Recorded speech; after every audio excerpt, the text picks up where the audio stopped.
They told Alex Peterson he couldn't park in his own driveway. The HOA called it community aesthetics, but it was really about control. At the center of it all, Karen Whitmore, ruthless, untouchable, and confident no one would fight back. But Alex wasn't just anyone. By the time he was done, the entire neighborhood knew the truth. And Karen? She never saw it coming, but let's start from the beginning, Art. Alex Peterson had always believed that a man's home was his sanctuary, a place where he could feel safe, secure, and in control. His driveway wasn't just a strip of pavement, it was part of that sanctuary. It was where he had parked his car for years without issue, where he unloaded groceries after long shopping trips, and where he had taught his grandson how to change a tire.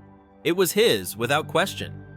So when he stepped outside one crisp morning and found a notice from the Homeowners Association, HOA, taped to his front door, something inside him tensed. The paper flapped slightly in the breeze as he pulled it off and unfolded it, his eyes scanning the neatly printed words. Effective immediately, parking on personal driveways is prohibited. Violators will be fined. Alex blinked. Then he read it again. His own driveway? That has to be a mistake. He let out a short breath, shaking his head as he stepped off the porch and onto the paved path that led to his car. The morning sun reflected off the windshield as he stood there, processing what he had just read. This didn't make sense. It wasn't like his car was an eyesore, it was a well-maintained sedan, nothing that would be considered a nuisance. He looked around at the other houses in the neighborhood. A few cars sat parked in driveways just like his. So why was he being told to move his? A slight breeze rustled the trees lining the quiet street. Everything looked peaceful, but now it didn't feel that way. Something about this notice felt off. He glanced back at the paper in his hand. There was no explanation, no reason given, just a rule that had seemingly appeared out of nowhere. He turned it over, looking for additional information. Nothing, just a warning and the HOA's stamp of authority. A low hum of frustration built in his chest. He had always played by the rules, paid his dues, attended meetings when necessary, never caused trouble. But this felt wrong. Alex had seen enough in his lifetime to know when something wasn't adding up. And this was one of those times. He exhaled slowly, folding the paper in half before slipping it into his jacket pocket. If the HOA thought they could dictate what he did on his property without a good reason, they had another thing coming. With a determined set to his jaw, he turned back toward his house, already making a plan. He was going to get to the bottom of this. Alex stepped into the community hall, the familiar scent of old wood and freshly printed documents filling the air. The room was brightly lit, but despite the welcoming glow, there was an underlying tension, a stiffness in the way people sat, in the way voices hushed the moment he entered. At the center of it all, seated at a long table with a neat stack of papers in front of her, was Karen Whitmore, the HOA president, the so-called leader of the community. She was exactly as he remembered from the last few meetings, poised, confident, and completely indifferent to the people she was supposed to represent. Her sharp gaze flicked to Alex the moment he took a seat. A knowing smirk tugged at the corner of her lips as if she had been expecting him. The meeting began with the usual formalities, but Alex wasn't here for that. He waited for his turn, and when he finally stood, he wasted no time. He held up the notice that had been stuck to his door. "I want to talk about this," he said, his voice steady but firm. "Since when are homeowners not allowed to park in their own driveways?" Karen didn't even look at the paper. She waved a hand dismissively. "The new regulations were put in place to maintain the community's aesthetics," she said, leaning back in her chair as if she had just settled the matter. "Your car doesn't match the neighborhood's visual harmony." Alex narrowed his eyes. Visual harmony? He glanced around at the other homeowners. A few looked just as puzzled as he felt, but no one spoke up. They were waiting, watching to see how this played out. He took a slow breath, keeping his frustration in check. "This is my property. You can't just make up rules that contradict the law." Karen tilted her head, her smirk growing. "Actually, we can," she said smoothly. "It was voted on in a board meeting. If you don't comply, you'll be fined." Silence hung in the room for a moment. There it was. The truth. This wasn't about aesthetics. This wasn't about maintaining some imaginary standard. This was about control. And Karen? She was enjoying every second of it. Alex clenched his fists at his sides. He had faced many challenges in his life, and he wasn't about to back down now. He met her gaze unshaken. "We'll see about that." He turned on his heel and walked out, but he wasn't leaving in defeat. No, this was just the beginning. If Karen thought she could push him around, she was about to learn the hard way that she had picked the wrong person to mess with. Alex wasn't the kind of man who accepted things at face value, especially when something felt wrong. And this situation? It reeked of manipulation. He needed answers, and there was only one way to get them. So he started talking to his neighbors. At first, people were hesitant. Conversations were brief, cautious. Some shrugged, pretending they didn't care. Others lowered their voices, glancing around nervously before responding. That's when Alex realized this wasn't just about a parking rule. The more he spoke to people, the clearer the pattern became. Homeowners had been hit with arbitrary fines for ridiculous reasons. A garden decoration slightly out of alignment, a porch light that was too bright, a mailbox that was 2 inches off the HOA standard height.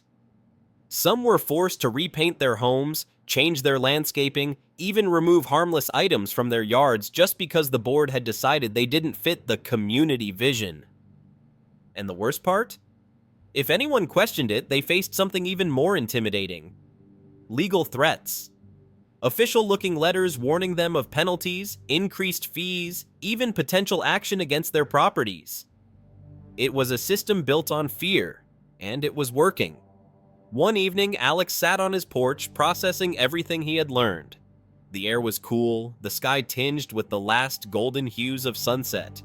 He held a steaming mug of coffee, but even that familiar comfort did little to ease his frustration. This wasn't just about parking. This was about control. And then, almost by accident, he stumbled upon something even worse. One of his neighbors, an older gentleman named Richard, had been part of the HOA years ago. Over a quiet conversation in his dimly lit living room, Richard hesitated, then finally admitted what he knew. "There haven't been real community votes in years," he muttered, shaking his head. "They hold meetings, sure, but decisions? Those are made long before any of us step in the room." Alex frowned. "What do you mean?" Richard sighed. "They manipulate the process. Board members vote in private, then present it as a community decision. They control the records, the minutes, everything. If you weren't there to witness it, you'd never know the difference." A cold weight settled in Alex's chest. So that's how they did it. Everything clicked into place. The sudden rule changes, the lack of transparency, the way homeowners felt powerless. It was all by design. Karen and her board weren't enforcing rules. They were imposing their own version of order, making decisions that benefited them while keeping the residents in check. Alex set down his coffee cup, his jaw tightening. This wasn't just an unfair policy anymore. This was a deliberate abuse of power. And now that he knew the truth, there was no way he was going to let it continue. Alex had always believed that when faced with injustice, you either accepted it or you fought back. And he had no intention of accepting this. For days, he worked tirelessly, gathering every shred of evidence he could find. Late nights were spent reviewing emails, listening to recorded conversations, and poring over HOA meeting minutes. The deeper he dug, the clearer it became. Karen and her board had been running things however they pleased, fabricating votes, bending rules, and enforcing penalties that had no legal standing. But knowing the truth wasn't enough. He needed to prove it. That's when he contacted a lawyer. After reviewing the evidence, the lawyer confirmed what Alex already suspected. The HOA had overstepped its legal boundaries, imposing rules that weren't properly voted on and misusing funds in ways that could have serious consequences. With this confirmation, Alex made a decision. It was time to take a stand. Early the next morning, while the neighborhood was still waking up, he got into his car, started the engine, and drove straight to the HOA office. But he didn't just park anywhere. No, he pulled into Karen's designated parking space, the spot labeled "Reserved for HOA President." And then he waited. It didn't take long. Minutes later, the glass door to the office burst open, and out stormed Karen, her heels clicking furiously against the pavement. Her face was flushed, her eyes sharp with anger. "You can't park here," she snapped, pointing at the sign as if he somehow hadn't seen it. Alex leaned against the hood of his car, arms crossed, completely unfazed. "Why not?" he asked, his voice calm but firm. "It's HOA property, and if my own driveway isn't allowed, why should yours be?" Silence. For a split second, Karen just stood there, caught off guard. But before she could come up with another excuse, something else happened. Neighbors started gathering. One by one, people stepped outside, drawn by the commotion. Some leaned against their fences, others stood in small clusters, whispering amongst themselves. The tension in the air was thick, but Alex wasn't going to waste this moment. He reached into his bag, pulled out a thick folder, and held it up. "Since we're all here," he said, loud enough for everyone to hear, "let's talk about the real reason the HOA has been handing out fines." Karen's face paled. Alex flipped open the folder. "Here's proof that the so-called community votes were a sham. The meeting minutes, falsified. The fines you've been issuing, not legally enforceable. And let's not forget, this HOA has been collecting fees for improvements that never happened." Gasps rippled through the crowd. People exchanged stunned glances, some murmuring under their breath. A few neighbors stepped closer, wanting to see the documents for themselves. Karen took a step back. This is nonsense," she sputtered, but her voice lacked the confidence it once had. Alex didn't let up. "Then explain this," he said, holding up an email, one that clearly showed Karen making decisions without board approval, overriding votes and instructing members to ignore homeowner complaints. Karen opened her mouth, but no words came out. The truth was out. And now, she had nowhere to hide. The silence that followed Alex's revelations was deafening. Karen stood frozen, her face drained of its usual self-assured confidence. The crowd of neighbors, once wary and hesitant, was now buzzing with realization, exchanging shocked glances and murmurs of disbelief. The truth was out in the open, and there was no turning back. It didn't take long for the fallout to begin.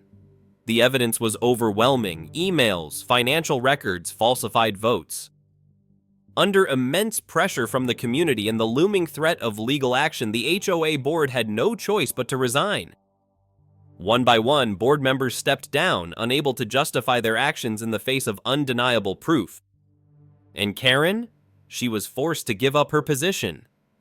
The once untouchable figure of authority was now just another resident, stripped of the control she had wielded for so long. But the damage she had done couldn't be ignored. An independent audit of the HOA's finances soon revealed what many had suspected. Funds meant for neighborhood improvements had been misused for personal expenses. Gasps rippled through the crowd as the findings were announced. The very people who had trusted the HOA to manage their community fairly had been taken advantage of. It was a betrayal that cut deep, but it also fueled something else: determination. The homeowners weren't just angry, they were ready to take back what was theirs. With Karen and her board gone, a new election was held, one that was truly fair and open to all residents. This time, the community chose leaders who actually represented their interests, who promised transparency and fairness. People who understood that a homeowners association was meant to serve the residents, not rule over them. And as for Alex, his driveway ban? Revoked immediately. The morning after the announcement, he stepped outside to find a fresh notice taped to his door. But this time, it wasn't a threat or a fine. It was an official statement from the newly elected board, confirming that all unjust regulations had been overturned. With a slow, satisfied breath, Alex walked to his car, the sun casting a warm glow over the neighborhood. He slid into the driver's seat, turned the key, and eased the vehicle into its rightful place: his driveway. The spot where it always belonged. He leaned back for a moment, letting the weight of the past few weeks settle. It had been a battle one, filled with frustration, obstacles, and moments where giving up might have seemed easier. But he hadn't backed down, he had stood his ground, he had fought against corruption, and he had won. As he stepped out and shut the car door, he glanced around at his neighbors. People waved, some giving him nods of appreciation, others stopping to chat about the future of the community. The change was already visible. Their fear had turned into confidence.